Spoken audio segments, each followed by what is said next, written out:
Hey yo, welcome to our channel today. I've heard the news that my ex-husband, Robert, whom I divorced 10 years ago, has passed away. The one who informed me was Kevin Arson, who turned 15 this year and had been living with Robert after our divorce. He boasted about his good condition of health and used to say, "Determination overcomes illness." It was about 18 months before his pausing. He started feeling something was not right. "I feel discomfort in my back," Robert initially told his family. Afterward, his appetite gradually decreased, but he dismissed it as just summer fatigue. Furthermore, he began feeling fatigued and found it difficult to go to work, even after taking sufficient rest. Robert had been refusing, even when his newly remarried wife, Catherine, strongly advised him to see a doctor. Finally, becoming concerned, Catherine decided to go see his regular physician. Catherine accompanied him for the examination. Upon examining Robert's test results, the doctor recommended that he undergo further diagnostic tests at a comprehensive hospital. At the comprehensive hospital they were referred to, Kevin also accompanied them. After the thorough examination, Catherine and Kevin initially received the results.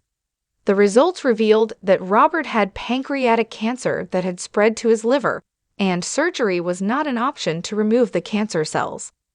Both of them hesitated on whether they should inform Robert about the diagnosis. At that time, Kevin approached me for advice, but I decided not to intervene because it is not my place to speak up. Robert used to mask his vulnerabilities with an optimistic demeanor. However, deep down, he harbored intense fear.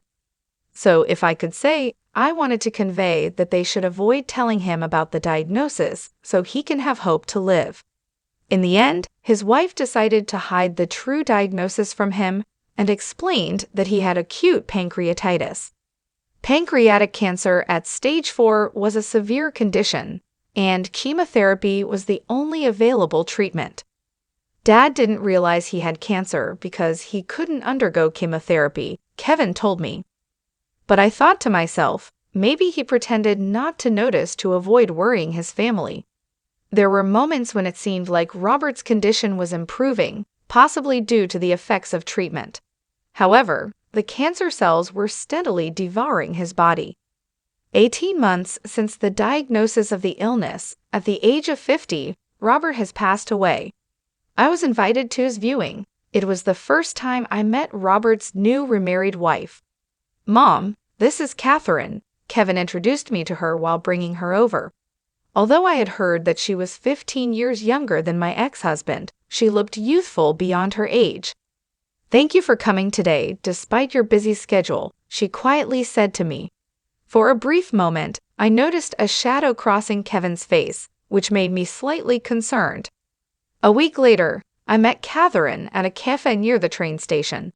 She must have been busy with various things since her late husband's funeral, and there was likely still a lingering pain from losing her beloved husband. She looked incredibly exhausted. After exchanging greetings, we struggled to find the next words, and an awkward silence filled the air. It was Catherine who broke the silence. "It's about Kevin," she said. I anticipated that it would be about Kevin when Catherine told me that she wants to talk to me. Between my ex-husband and Catherine, they had a first-grade son and a kindergarten daughter. The 3 children had a relationship like real siblings, but the issue was the relationship between Catherine and Kevin. "From now on, what do you think I should do right after his father passed away?" Kevin asked me that. Somewhere in his heart, Kevin must have been worried about what would happen to his relationship with his stepmother, Catherine. I thought Catherine also felt anxious about whether she could continue living with Kevin. Even though she didn't express it verbally, I felt that Catherine wanted me to take custody of Kevin. But she would not have wanted to do such a thing to Kevin, evicting him from the home he was born and raised in. However, it was clear that raising 3 children on her own would be extremely tough. I painfully felt Catherine's vulnerability about the future. I would take custody of Kevin, but there were circumstances that made it not so easy. I also had remarried 5 years ago.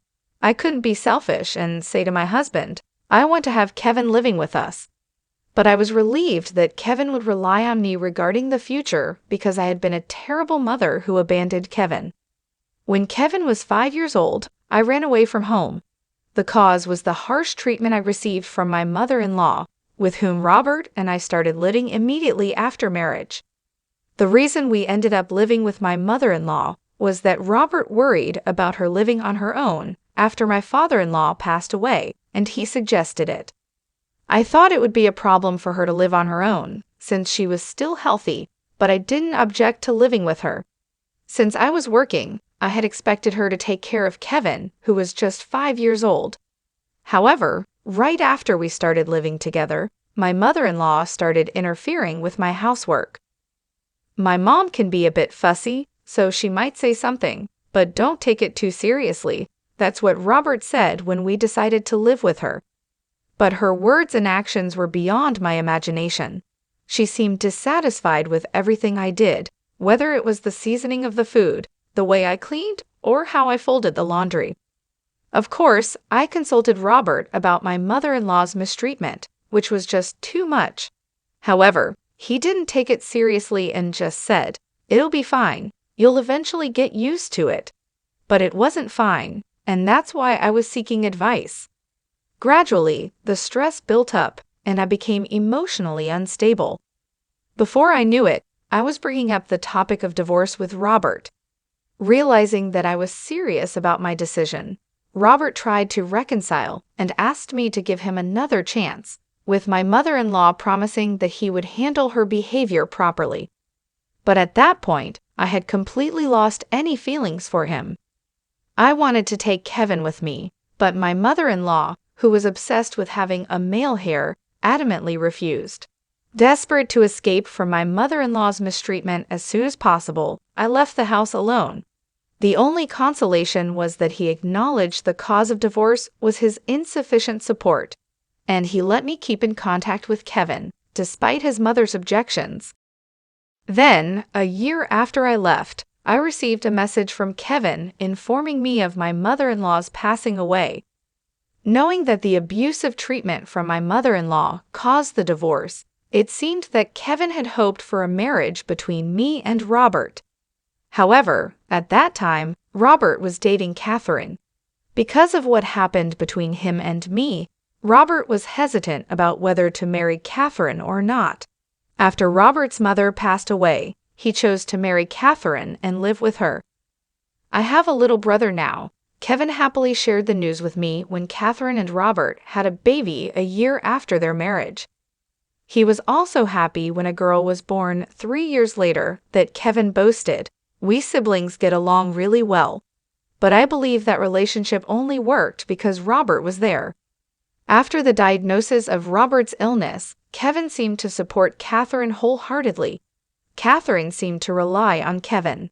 However, after Robert passed away, a subtle tension seemed to arise between the two of them, something we hadn't felt before. It's difficult to find the right words to describe that situation. I brought up the topic with my husband during dinner. On the day I discussed Kevin with Catherine, my husband seemed to anticipate that I was about to bring up the topic of Kevin, especially after Robert passed away. He didn't change his expression.